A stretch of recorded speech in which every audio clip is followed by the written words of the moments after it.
Mirë se vini në kanalin ton, mos harroni të bëni subscribe dhe të klikoni si përzieles për të marrë njoftimet më të reja. Faleminderit! Mjeku jep urdhër kurrë mos pini vaj ulliri nëse vuani nga këto 3 sëmundje. Vlerat ushqyese dhe shëndetësore të tij janë të padiskutueshme, por situata në të cilat nuk këshillohet përdorimi i tij ekzistojnë dhe të gjithë ne duhet të dimë. Vaji i ullirit është jashtëzakonisht i mirë për shëndetin e zemrës, por njëkohësisht ai bëhet i dëmshëm kur e ekspozojmë në temperatura të larta. Edhe pse kjo temë shkakton shumë polemika, është më mirë që të parandalohen dëmet e mundshme. Ajo që ne mund të themi me siguri është se ngrohja shkatëron strukturën e vajit. Ka shumë receta marinimi që përmendin vajin e ullirit, edhe pse nuk është i dëmshëm, është krejtësisht i panevojshëm përdorimi i vajit të ullirit për këto qëllime, sepse ai thjesht të digjet. Në fakt, mishi dhe perimet për pjekje nuk ka nevojë të lyhen me vaj. Mjafton të lyheni me vaj, grilat e zgarës dhe të marinoni ushqimin tuaj me erëza të thata. Shumë njerëz përdorin vaj ulliri edhe për qëllime kozmetike, më së shpeshti si mask flokësh, vaj masazhi ose kujdes për lëkurën. Megjithatë, kur bëhet fjalë për fytyrën, vaji i ullirit duhet shmangur, sepse vaji i ullirit është i trashë dhe njëkohësisht bllokon poret, kështu që njerëzit të cilët janë të prirur ndaj akneve duhet që ta eliminojnë me patjetër atë, sidomos nga rutina e bukurisë së fytyrës. Vaji i ullirit bën pjesë në listën e ushqimeve më të shëndetshme për shkak të vetive dhe njëkohësisht të shijes së tij të mrekullueshme. Ullinjt gjithashtu janë të pasura me ynyra tepër të shëndetshme, antioksidantë dhe njëkohësisht vitamina. Vaji i ullirit duhet të gjejë vend patjetër në raftet e kuzhinës tonë, por pa informacionet e duhura ne mund të gabojmë. Këtu ne do të flasim për gabimet që bëjmë më tepër gjatë përdorimit të vajit të ullirit. Jo të gjithë vajrat e ullirit janë njësoj. Kur blejmë vaj ulliri, ne tentojmë të shohim çmimet më të lira dhe njëkohësisht më të leverditshme, por nuk duhet të harrojmë që vajrat e ullirit nuk janë njësoj. Ne e përdorim vajin e ullirit për shumë gjëra në kuzhinë, por duhet të kemi parasysh se për çfarë qëllimi duhet të përdoret një vaj i tillë.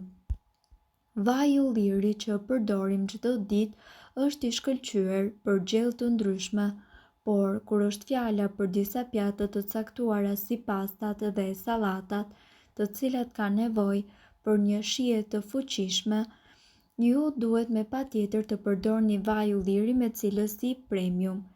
Disa vajra ulliri kanë një shije të ëmbël dhe disa të tjerë kanë një shije fruti dhe disa të tjerë një shije piperi, kështu që zgjidhni gjithmonë vajin ideal sipas pjatave që do të realizoni. Ruajtja e vajit të ullirit. Një nga gabimet më të mëdha që bëjmë në lidhje me ruajtjen e vajit të ullirit është se e ekspozojmë atë direkt ndaj dritës ose e lëmë pranë sobës. Nxehtësia mund të ketë shumë efekt tek vaji i ullirit.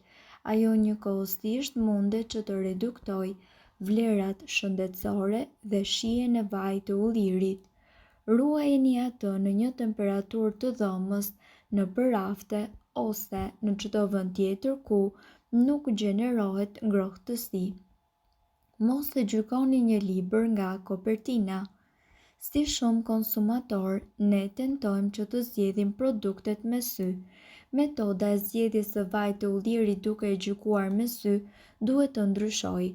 Ngjyra e vajit të ullirit varet pikërisht nga periudha e vjeljes dhe e përpunimit. Në varësi të periudhës ose stinës kur është nxjerr, ngjyra e vajit të ullirit mund të ndryshojë. Pra kjo nuk do të thotë se njëra nuancë është më e mirë se një tjetër. Vaji i ullirit gjithashtu ka një datë skadence.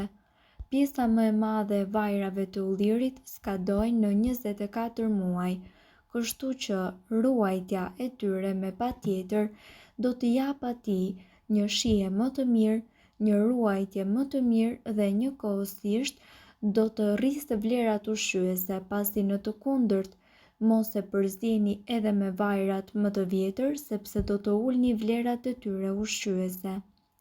Sipas ekspertëve, mos e gatuani në nxehtësi të lartë. Vaji i ullirit nuk duhet përdorur kurrë për skuqje të gjata.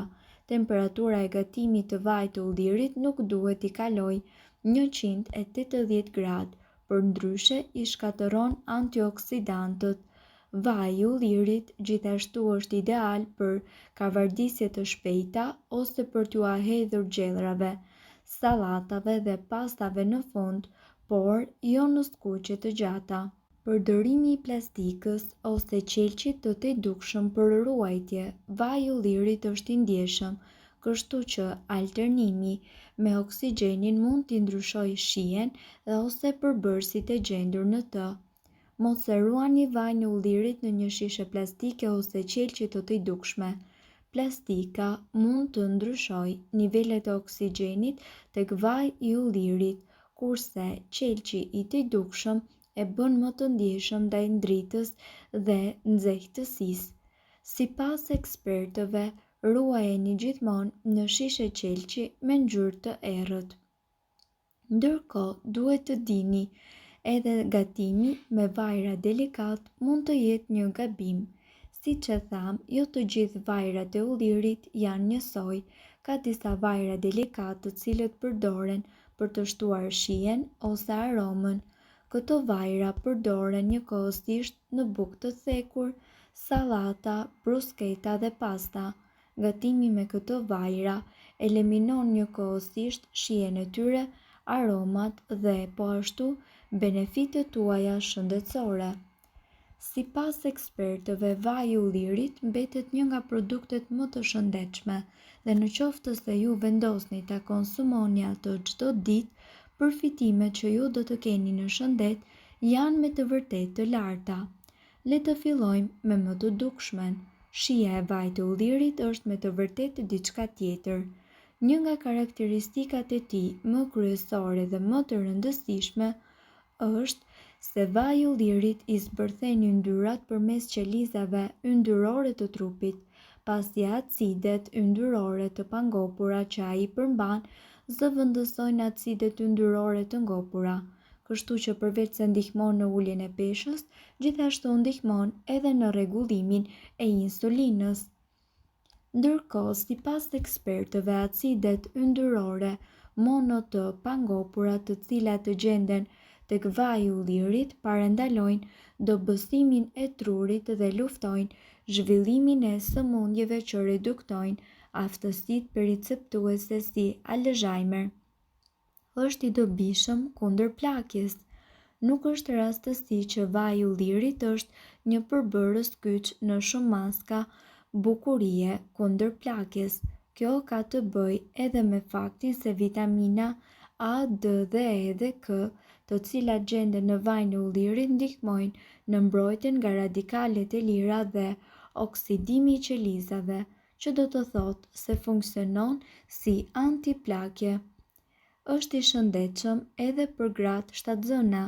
Të ushqyerit gjithashtu me vaj ulliri gjatë shtatzanisë është një kusht promovues për fëmijën, pasi kështu relakson muskujt tuaj dhe njëkohësisht përmirëson edhe zhvillimin e fëmijës dhe i jep atij përfitime zhvillimore.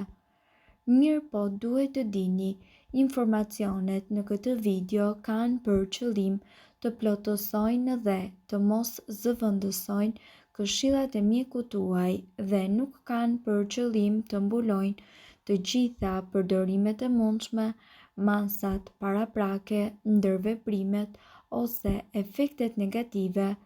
Informacionet në këtë video mund të mos i përshtaten rrethanave tuaja shëndetësore, prandaj para përdorimit konsultohuni me mjekun tuaj. Nëse doni të dëgjoni video tona që ne postojmë çdo ditë, kliko subscribe. Ju ftojmë gjithashtu të bëni like në video tona nëse i keni dëgjuar dhe pëlqyer ato. Faleminderit që e pat videon ton. Shpërndajini këtë video në profilin tuaj në mënyrë që të informohen edhe shokët tuaj. Faleminderit.